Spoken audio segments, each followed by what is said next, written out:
2,000 years ago, a man sat in Rome with parchment before him. His name was Lucius Annaeus Seneca, philosopher, statesman, teacher to an emperor. That day, he wrote a letter to a younger friend, a letter about time. What he could not have known is that this letter would read like a prophecy, a warning not for his century, but for ours. He speaks of distraction, of busyness without purpose, of the illusion that life is long. And as you hear his words, you will feel an uncomfortable truth. This letter is about you, about me, about the way we are living right now, and about what we must change before it's too late. Welcome to Virtue Over Chaos, where ancient wisdom meets the modern soul. Today, we are not just reading history.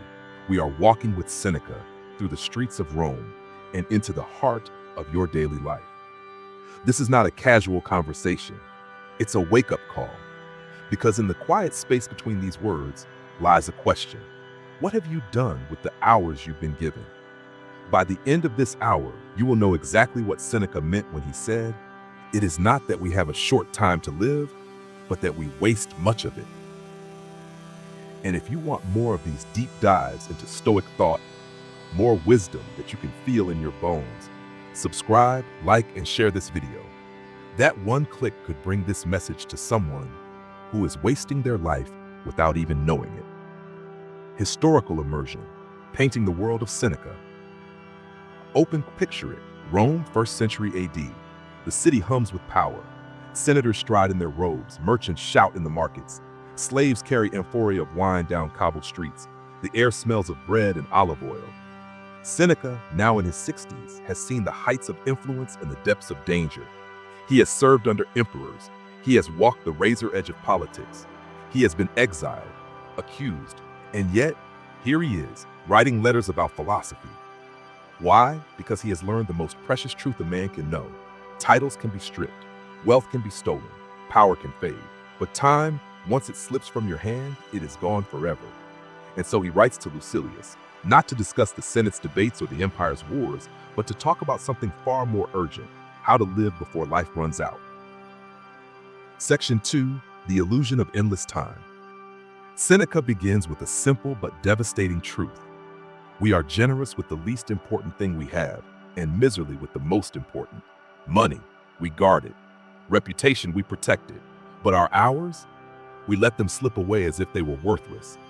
In his time, men wasted years chasing political favor.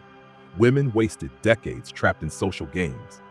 In our time, we waste it on endless scrolling, on streaming shows we don't even care about, on work that doesn't matter in the end. Think about this.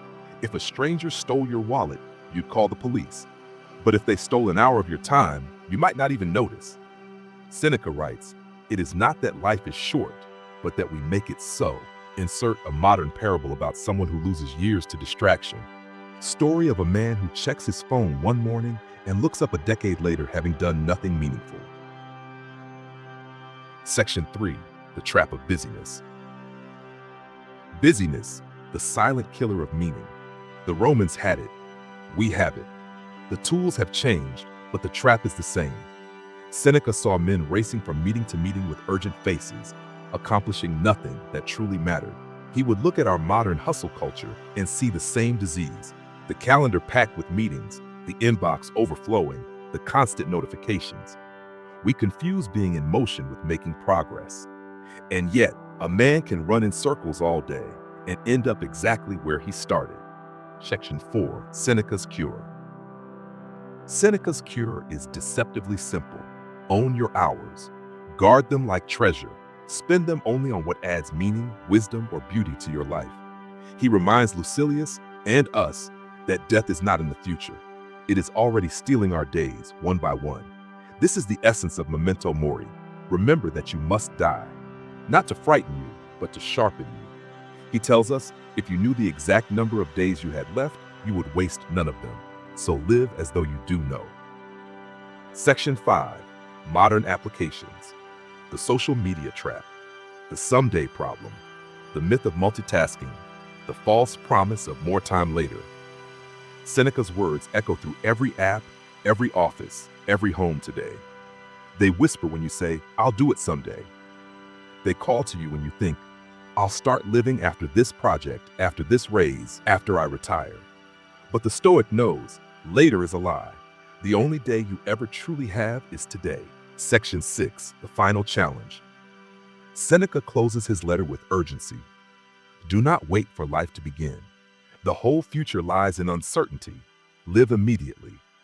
And so I ask you, what would you do differently if you understood that your life is already halfway spent? If these words have struck something in you, if you felt the weight of the hours you've already lost, then make today the day you change. And help me share this message. Someone you know is running out of time and they don't even see it. Like this video, share it, subscribe to Virtue Over Chaos. And remember, the world will always try to take your time. The Stoic learns to take it back. Be still, be strong, live now.